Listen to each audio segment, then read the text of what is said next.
Thinking process in choosing this design from the magazine.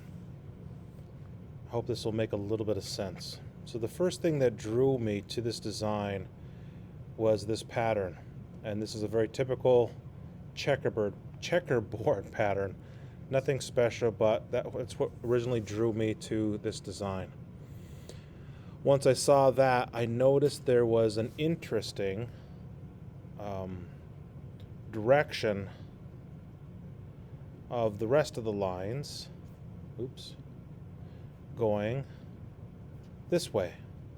It's definitely a pull going down this way that I really liked. So this was sort of like the grounding force grounded your eyes, and then this force right here pulls you down. Now that's a contrasting leading line or alignment that's happening right there. But then when I looked further, I noticed there was some other dominant lines, and those lines are here.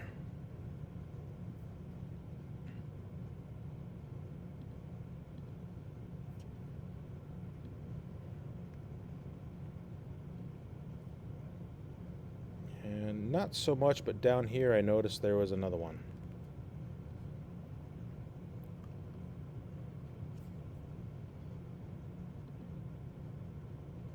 I lost my little arrows. Oh well.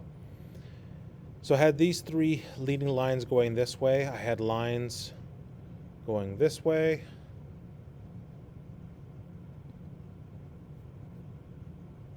And for some reason, let me try that again. So I have lines going this way. Oh, that's how I do it. So this was going this way. These were going this way. And then the most important line, of course, is this line here. And this sort of stops all of this action going this way, this action going this way.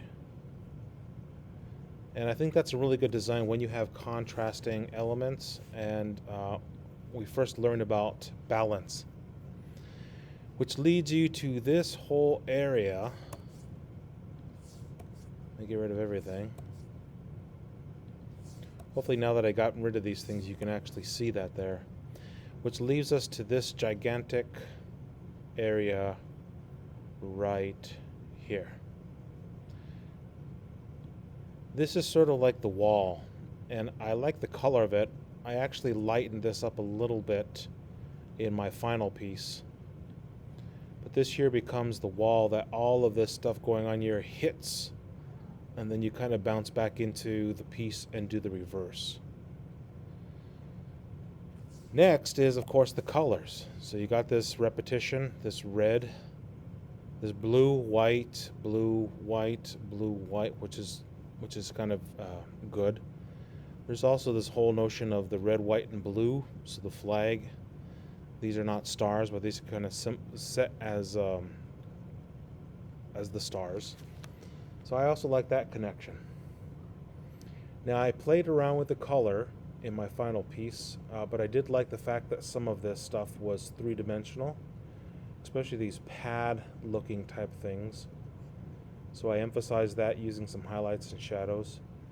And then I noticed there starts to be a sectional thing. So this is one section. Here's another section. There's another section. And so that's kind of a cool thing too. Another way of repetition. So putting all that together, I felt this was a very good design, very worthy of continuing on with the final project. And that's my walkthrough.